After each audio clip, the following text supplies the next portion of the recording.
안녕하세요. 경자입니다. 지난주에 반기 배당주를 첫 번째로 소개를 드렸죠. 오늘도 꾸준히 배당을 하고 있는 반기 배당주를 제가 세 종목 골라보았습니다. 그럼 시작해 볼까요? 화면 보시는 종목들이 반기 배당, 즉 1년에 두 번 상반기와 하반기로 나누어 배당을 하는 종목들입니다. 분기 배당주는 약 10종목 뿐이었는데 반기 배당은 그래도 꽤 많아지죠. 그리고 여기에 리츠 종목들은 포함시키지 않았는데요. 리츠까지 포함한다면 반기 배당 종목 수는 50개가 넘습니다. 지난주에는 40종목 중에서 배당 수익률이 가장 높을 것으로 예상되는 두 종목을 뽑아서 소개를 드렸는데요. 혹시 보지 못하신 분들을 위해서 영상 마지막에 링크를 걸어두도록 하겠습니다. 오늘 소개드리는 배당주는 제가 세 가지 기준으로 선별을 했는데요. 첫 번째로 지난 3년간 배당을 한 종목들입니다. 배당주 투자의 첫 번째 요건은 배당을 꾸준하게 하는 기업을 선택하시는 게 중요합니다. 배당 받으려고 투자를 했는데 배당을 하지 않는다면 마음이 아프잖아요. 그래서 회사의 사정과 큰 관계가 없이 꾸준하게 배당을 하는 종목들을 선택하는 게 가장 중요합니다. 그리고 두 번째는 작년도 배당금이 20년보다 축소되지 않은 종목들만 골랐는데요. 작년에는 기업들의 실적이 대부분 좋았습니다. 이런 시기에 실적이 부진하다고 배당금을 축소했던 기업은 조금 애매하다고 생각이 되거든요. 그리고 마지막으로는 수익률이 중요하겠죠. 반기 배당 수익률은 1% 이상, 그리고 연간 배당 수익률은 4% 이상 되는 종목으로 선택했습니다. 은행 이자보다는 수익이 많아야 되니까요. 그래서 오늘 선택한 종목은 화면 보시는 크레버스, S&T중공업, 진양홀딩스입니다. 세 종목의 연간 배당 수익률은 크레버스가 6%, S&T중공업이 4.8%, 그리고 진양홀딩스가 4.6%인데요. 이 종목은 배당 수익률 외에도 흥미로운 부분들이 있습니다. 그럼 크레버스부터 한 종목씩 소개를 드릴게요. 크레버스는 최근에 회사가 합병이 되었습니다. 청담러닝이라고 청담어학원을 운영하고 있던 회사와 수학과 영재교육을 중심으로 사업을 하고 있던 CMS 에듀가 합병을 한 것인데요. 그래서 회사 이름도 크레버스로 바꾸었습니다.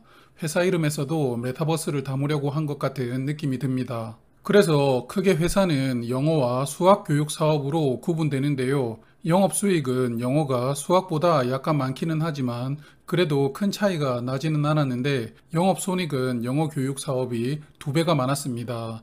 영어 교육 사업으로는 약 227억 원, 수학 교육 사업으로는 약 115억 원의 흑자를 기록했습니다. 그리고 작년 실적이 상당히 좋았는데요. 매출은 20년 대비 300억 원이 늘어났고 순이익은 99억 원 늘어나면서 이익률이 8% 개선되었습니다. 화면은 지난 3년간 배당금인데요. 21년도에 배당금을 크게 늘렸습니다. 상반기 1,000원, 하반기 1,000원 배당하면서 2,000원 배당했고요. 20년도에는 800원, 19년도에는 1,000원 배당했네요. 21년에 배당금이 크게 늘어난 이유는 실적이 좋았기 때문에 배당금을 늘렸던 것으로 생각이 됩니다. 이런 부분들은 배당 성향을 체크를 해보면서 조금 더 구체적으로 볼게요. 배당 성향은 순이익 대비 배당금 총액이 몇 %인가를 의미하는 것인데요. 예를 들어 순이익이 100억 원이고 배당금 총액이 70억 원이었다면 배당 성향은 70%가 됩니다. 크레버스의 배당 성향을 보면 19년도는 85%, 20년도는 86%, 그리고 작년에는 95% 정도로 배당 성향이 상당히 높은 편입니다. 그냥 버는 돈의 대부분을 배당으로 나누어 주는 회사라고 보이는데요. 보통 한국 기업들이 회사 돈도 내 돈이라고 생각하는 대주주가 많습니다. 그래서 최대주주 지분율이 적은 기업들은 배당을 잘 안 하는 이유가 되는데요. 배당을 해봐야 본인 지분이 적으니까 얼마 못 가져가거든요. 그게 아까워서 회사에 쟁여두고 본인 돈처럼 사용을 하다가 그게 도를 넘으면 횡령으로 큰 집에 들어가기도 합니다. 그런데 크레버스는 최대주주 지분율이 높지 않은데요. 김영화 회장이 최대주주인데 지분 약 21%를 보유하고 있고 가족인 김혜련 씨가 지분 약 7% 보유하고 있습니다. 그래서 최대주주의 지분율이 약 28%인데도 배당 성향이 높은 것은 약간 놀랍습니다. 그리고 5% 이상 보유한 주주 명단을 보니 최대주주 외에도 KB자산운용이 지분을 약 16% 보유하고 있습니다. 고배당을 하는 종목이라서 지분 투자를 한 것인지 아니면 특별한 이유가 있었는지는 모르겠습니다. 그래서 최대 주주가 27%, KB자산운용이 약 17% 보유하고 있고 나머지 50% 이상은 소액 주주가 보유하고 있는 종목입니다.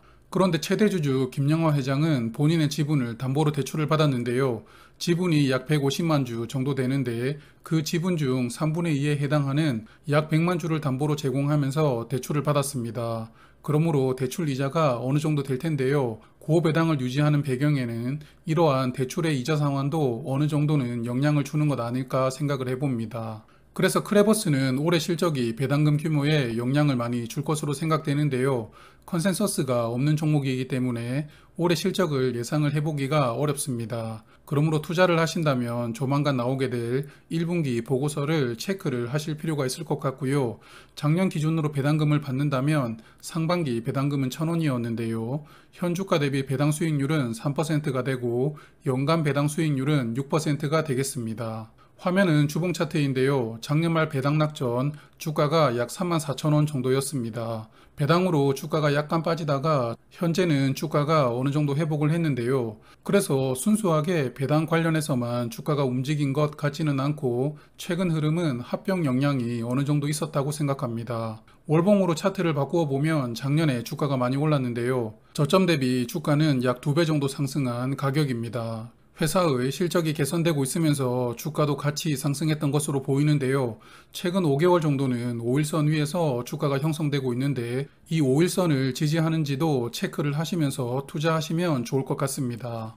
두 번째 종목 볼까요? S&T중공업입니다. 회사의 사업은 크게 전차나 트럭에 들어가는 부품을 만들고 있는데요. 사업 구성을 보면 차량 부품 매출이 대부분입니다. 매출 비중 약 99%이고요. 이외 공작 기계도 만들고 있기는 하지만 굉장히 미미한 수준입니다. 차량 부품의 고객사는 방사능, 하나 디펜스 등 전차를 만드는 기업들이고요. 트럭은 벤츠나 쌍용 등 자동차 메이커들에게 공급하고 있습니다. 그래서 S&T중공업은 국내외 대기업의 1차 벤더라고 생각됩니다. 이 종목 역시 작년 실적이 좋았는데요. 매출과 이익이 모두 늘어났습니다.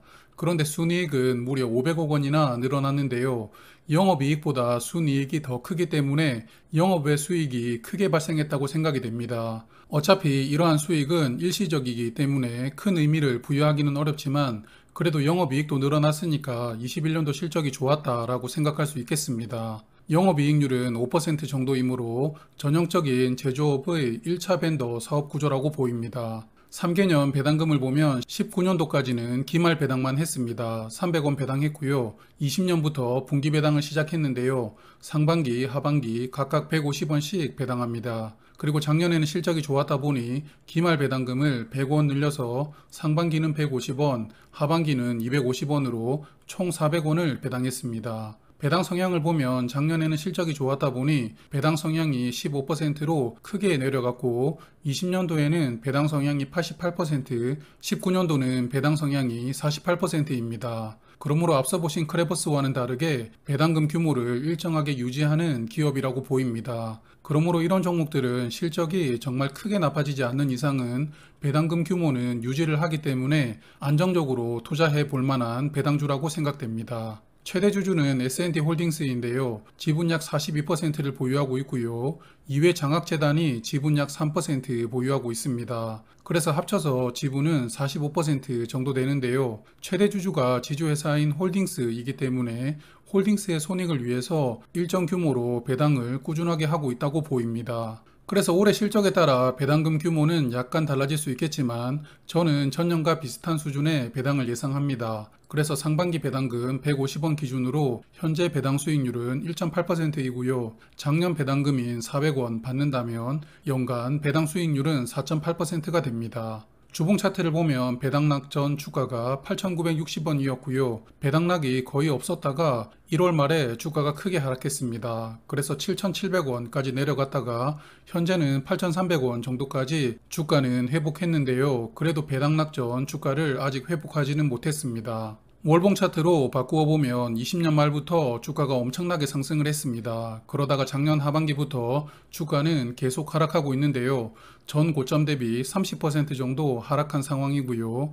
최근 3개월은 횡보하면서 어느 정도는 하락세가 멈춘 것으로 보이기는 합니다만 역시나 현재 가격대에 지지되는지를 확인하시는 것도 중요하다고 생각합니다.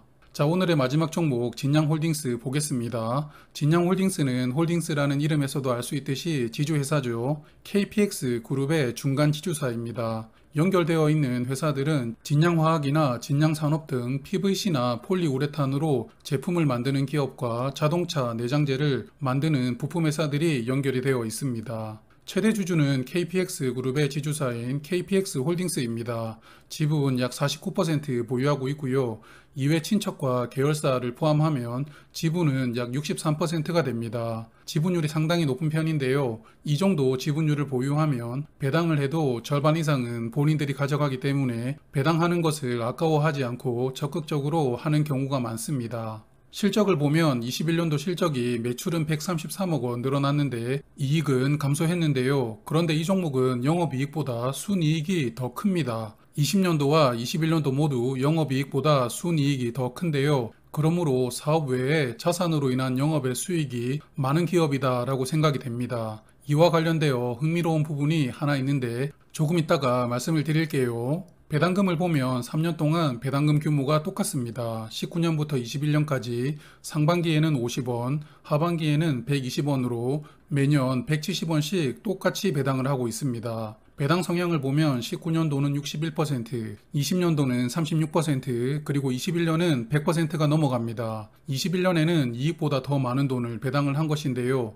물론 지주사 종목이므로 별도 순이익은 배당금보다는 2배 이상 많았기는 합니다. 그러므로 앞서 말씀드렸지만 배당금 규모를 유지하는 것을 우선적으로 생각을 하는 종목이기 때문에 이익의 규모와 관계없이 일정 규모의 배당금 규모를 예상해 볼 수 있을 것 같습니다. 그래서 올해도 전년 수준 정도로 배당을 할 것 같은데요. 상반기 50원 배당금이 지급된다면 수익률은 1.3%이고요. 21년 기준 배당 수익률은 4.6%입니다. 그리고 전자공시를 보니 자회사인 진양물산이 부동산을 하나 매각하나 보던데요. 부동산 가격이 무려 4,710억 원입니다. 진양홀딩스 연결 기준 연 매출액의 2배가 넘는 자산 처분인데요. 그래서 뉴스를 찾아보니 은근히 알짜 부동산이 많다라는 기사가 있더라고요. 이 부동산은 내년 1월에 매각될 예정인데요. 과연 이 돈으로 뭘 할지 궁금합니다. 새로운 사업에 사용될지 아니면 일정 규모를 특별 배당할지는 모르겠지만요.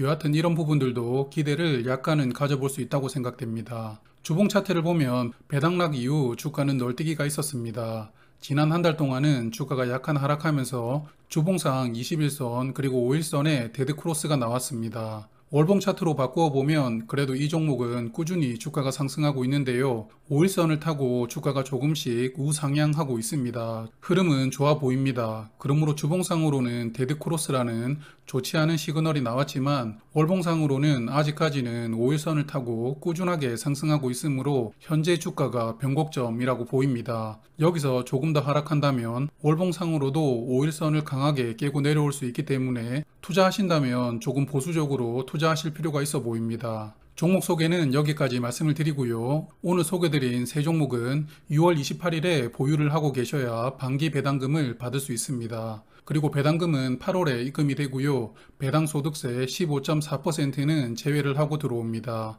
배당금이나 이자로 인한 소득이 연간 2천만 원 이상이 되신다면 5월에 종합소득세 신고를 하셔야 되는데요. 그리고 배당 수익은 건보료에 합산이 됩니다. 그러므로 지역 가입자분들은 건보료가 갑자기 크게 올라갈 수 있거든요. 이런 부분들도 고려하시면서 투자하시는 게 좋을 것 같습니다. 오늘까지 반기 배당주를 2편 소개를 드렸죠. 그런데 제가 은행 종목들은 아직 소개를 드리지 않았는데요. 그래서 반기 배당주 마지막 편은 4대 금융지주 종목들로 소개를 드리도록 하겠습니다. 금리 인상이 반영되면서 은행 종목들 주가 흐름이 괜찮은데요. 조만간 준비가 되는 대로 소개 드리겠습니다. 그럼 다음 영상에서 또 인사드릴게요. 오늘도 고맙습니다. 오늘도 기분 좋은 하루 보내세요.